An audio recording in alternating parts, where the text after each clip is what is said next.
You know that moment when someone asks if you're okay, and before you even think about it, the words, "I'm fine," are already leaving your mouth? There's a specific feeling that comes with it, a tightening in your chest, a half-second pause that no one else notices. And then the response, smooth and automatic. You're not exactly lying. That's not what this is.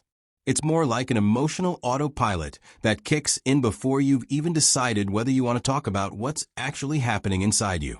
You've done this so many times that it doesn't feel like a choice anymore. It feels like reflex, like muscle memory.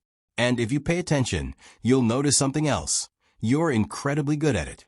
Not just passable, genuinely skilled at keeping your emotional reality tucked away where it won't inconvenience anyone, including yourself. Think back to coming home after school and turning the key in an empty house. There's a specific quality to that silence, not lonely exactly, but present.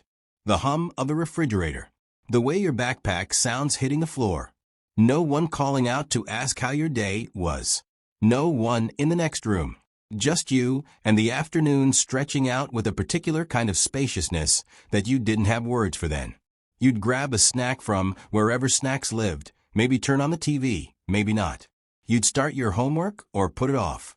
You'd handle whatever came up, boredom, a scraped knee, a bad grade you didn't want to think about, on your own terms, in your own time. It wasn't neglect. It wasn't loneliness, not the way people use that word now. It was just the shape your day took. But here's what was happening underneath. You were learning to process problems internally before they ever became visible to anyone else. You were developing an entire emotional workflow that started and ended inside your own head. If something bothered you at school, you worked it out somewhere between the bus stop and the front door. If you were worried about something, you sat with it alone until it either resolved or faded. You became your own first responder. And because that system worked, because you survived it, even thrived in it, it became your default. Fast forward to now, and you still do this. When something's wrong, your first instinct isn't to reach out. It's to go inward, to sit with it, to figure it out before you decide whether it's worth mentioning to anyone else. People close to you might call you private or independent, and you are those things. But it's not really a preference.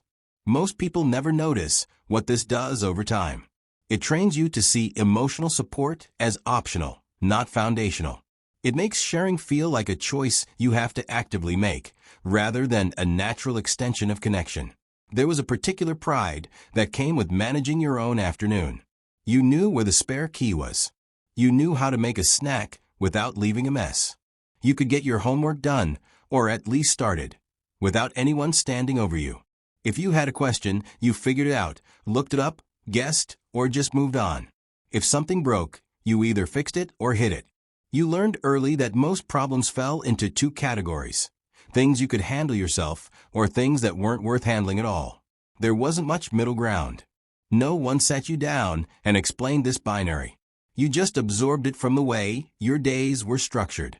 And because you were capable, because you did handle it, you started to build an identity around that capability. You were the kid who didn't need help, the one who could be left alone and everything would be fine. That felt good. It felt like competence. But it also created a pattern that's still running now. When you're struggling with something as an adult, a work problem, a relationship issue, something heavy you're carrying, you default to that same two-option framework. Either figure it out on your own or let it go. Asking for help occupies a strange third space that doesn't feel natural. It's not that you think people won't help you. It's that the request itself feels like admitting you've failed at something you're supposed to be able to do. You've had friends, partners, coworkers offer support, and you've smiled and said you're good. And you meant it in a way. Because handling things alone doesn't feel like isolation to you. It doesn't feel like withholding. It feels like competence. It feels like the thing you've always done, the thing you're good at. What you don't always see is how much effort that takes. How much energy goes into maintaining that system.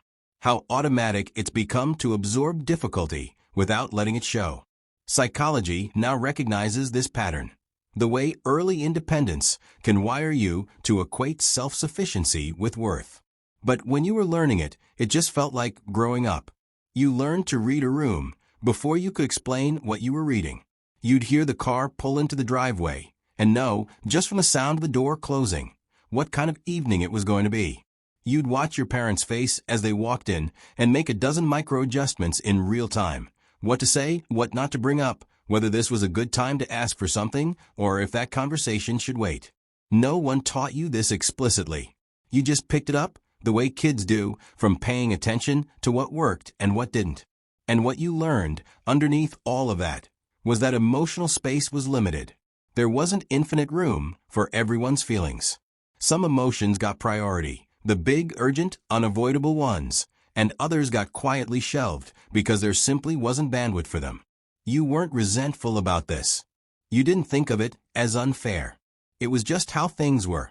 Adults were dealing with grown-up problems. Jobs, money, marriages, stress that had weight and consequences. Your feelings, the ones about friendship drama or being left out or the low-grade anxiety that didn't have a name, those could wait. They could be managed privately. They didn't need to take up space that was already spoken for. So you started doing this thing you still do now. You triage your own emotions before you express them. You run a quick internal calculation. Is this worth bringing up? Is this actually a problem? Or am I being too sensitive? Will talking about this help, or will it just add another thing to the pile? Most of the time, you decide it's not worth it. Not because you're afraid of burdening people, exactly. More because you've internalized this sense that emotional real estate is scarce, and your stuff can be handled on your own time. What's interesting is that this doesn't feel like suppression to you. It feels like consideration, like emotional efficiency. You learned to triage your own emotions before anyone else had to. And now it's so automatic that you don't even notice you're doing it. But every now and then, someone gets close enough to ask what you're really feeling, and you realize you're not entirely sure anymore. Because you've been running that filter for so long, some things just don't make it through. Somewhere along the way, sincerity became uncomfortable. Not everywhere, not all the time, but in most casual interactions, earnestness started to feel like exposure. So you learned to talk around things, to deflect with humor, to frame everything with just enough sarcasm that no one could accuse you of caring too much. If someone asked how you were doing, you'd say living the dream with a smirk. If something bothered you, you'd make a joke about it before anyone had the chance to take it seriously. This wasn't meanness. It wasn't even dishonesty. It was a communication style that emerged from a very specific need, not wanting to be caught vulnerable. And it worked. It made you likable. It made you fun to be around. It signaled that you weren't going to be heavy, that you could take a hit and laugh it off. Irony became a kind of social currency, a way of showing you were in on the joke of how absurd and difficult everything was without actually having to process how absurd and difficult everything was. The music you listened to, the TV you watched, the way you talked to your friends, all of it had this protective layer of distance built in. You could like something, but you had to mock it a little too. You could be hurt, but you had to package it as a funny story. Emotional honesty, the raw and unfiltered kind, felt almost naive, like something people did before they figured out how the world actually worked. And here's what happened. That layer of irony became so familiar, so second nature, that it stopped feeling like armor. It just became your voice. Fast forward to now, and you still do this. You undercut your own feelings before anyone else can. You frame your struggles as punchlines. When someone asks you to be serious for a minute, there's a split second where you don't know how. Not because you're incapable of sincerity, but because that language feels almost foreign now. It protected you then, when being too earnest felt like handing someone a weapon. Now it's just what your voice does automatically, even when you're with people you trust. Even when there's no threat, you can feel it sometimes, the gap between what you're actually feeling and how you're describing it. The way humor steps in before vulnerability can. When you were growing up, the families on TV didn't quite match the one you lived in. The problems got solved in 22 minutes. Parents were home for dinner. Conversations happened in living rooms where everyone sat down and talked things through with patience and clarity. Even the shows that try to be realistic, the ones that acknowledge divorce or struggle or complexity, still operated in a world where emotions were named out loud, where people said what they meant and worked toward resolution. Your life wasn't like that. Not worse, just different. Messier. More improvised. There were things that didn't get talked about, problems that didn't get solved, feelings that just kind of existed in the background without ever being addressed directly. And because you didn't see your specific experience reflected back to you very often, a quiet conclusion started to form. Maybe what you were going through wasn't significant enough to count. Maybe your internal experience was too small, too specific, too ordinary to be worth examining. After all, if it mattered, wouldn't someone have made a show about it? Wouldn't there be language for it? We've since learned that representation does more than just make people feel seen. It actually validates that their experience is real, that it has shape and weight and meaning. But you didn't have that feedback loop. So you learned to hold your feelings at a distance, to treat them as somewhat suspect. When something hurt, you'd think, is this actually a problem? Or am I making it into one? When you felt lonely or confused or overwhelmed, you'd wonder if you were just being dramatic. Because the version of emotional life you saw modeled in media had clear stakes, obvious causes, and satisfying resolutions. Yours was murkier. So you stopped expecting it to make sense to other people. You stopped expecting them to understand without extensive explanation, and the explanation itself felt exhausting before you even started.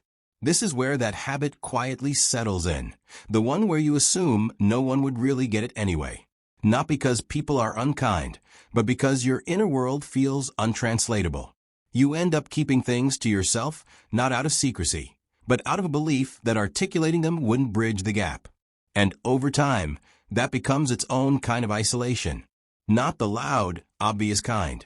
The kind where you're surrounded by people and still feel like you're operating in a slightly different language. Maybe your parents stayed together. Maybe they didn't. But either way, you knew kids whose parents split up. A lot of them.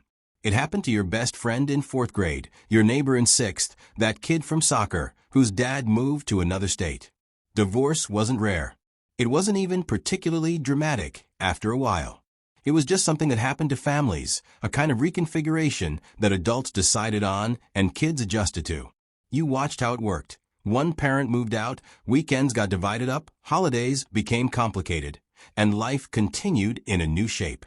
What you absorbed from this, even if it wasn't happening in your own house, was that stability wasn't guaranteed, that the structure you were living in, whatever it looked like, could shift. Not through disaster or tragedy, just through decisions adults made when things stopped working. And the lesson underneath that wasn't about divorce specifically. It was about permanence, or the lack of it. You learned not to assume things would stay the way they were. You learned to hold relationships, living situations, even your own sense of home, with a little bit of distance. Not consciously, not as a decision, just as a kind of ambient preparation. A low-level bracing that became part of how you moved through the world. Only later did researchers understand how witnessing instability, even secondhand, even in other people's families, affects your own attachment patterns. It doesn't make you incapable of connection. It just makes you a little more cautious about how much you lean into it. You keep a part of yourself packed, emotionally speaking, ready to adjust if you need to. This shows up now in subtle ways. In relationships, you might be fully present and committed, but there's also this thin layer of readiness underneath. A part of you that doesn't fully exhale, that stays a little bit alert to signs that things might change. It's not anxiety, exactly. You don't walk around expecting relationships to end, but you also don't walk around assuming they won't. You've seen how quickly things can reconfigure, and some part of you remains prepared for that possibility. It doesn't feel like fear to you. It feels like realism, like not being naive. But what it actually is, what it's always been, is protection. A way of loving people without handing them the full weight of your trust. Because you learned early that even solid things can shift, and the cost of being caught off guard felt too high. There was a social rule you picked up early, even if no one ever said it directly. Don't make a scene. Don't be dramatic. Keep it together, especially in public. Emotions were allowed, sure, but they had a narrow, acceptable range. You could be happy. You could be mildly annoyed. Anything bigger than that needed to be managed privately. Crying in front of people felt like a failure of composure. Expressing anger felt like losing control. Even too much excitement could be embarrassing if it was loud or inconvenient. So you learned to modulate, to keep your reactions within a bandwidth that wouldn't make anyone uncomfortable, including yourself. When something hurt, you dealt with it later. When you were angry, you swallowed it until you could process it alone. When you were excited, you tempered it to match the energy of the room. And the word that covered all of this, the word that became your default response to, "How are you?" was fine. Fine was perfect. It didn't promise anything. It didn't invite follow-up questions. It signaled that you were within acceptable parameters, and no one needed to worry or adjust their plans or emotional availability for you. Fine meant you were handling it. And you were. You really were. But here's what that did over time. It made fine the only socially acceptable emotional state. Anything else started to feel like an imposition. Like you were asking too much just by admitting you were struggling. So you kept being fine, even when you weren't. Even when you were exhausted or scared or so stressed you couldn't sleep. You performed fine so consistently that it became indistinguishable from your actual state. People started to see you as solid, reliable, the one who doesn't fall apart, the steady one. And that felt good in some ways. It's nice to be dependable. But it also meant that when you did need something, when you weren't fine, there was no script for how to say that. You'd practiced fine, so well it stopped feeling like practice. It became the truth you told yourself, too. So when someone close to you asks what you actually need, there's this odd blankness. Not because you're withholding, but because you've spent so long translating your real emotional state into fine, that you've lost fluency in the original language. You genuinely don't know what you need sometimes. The performance became the reality, and now you're not sure where one ends and the other begins. So there it is.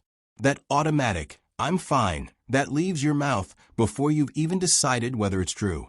You can see it now for what it is, not a personality flaw, not emotional unavailability, not coldness or distance.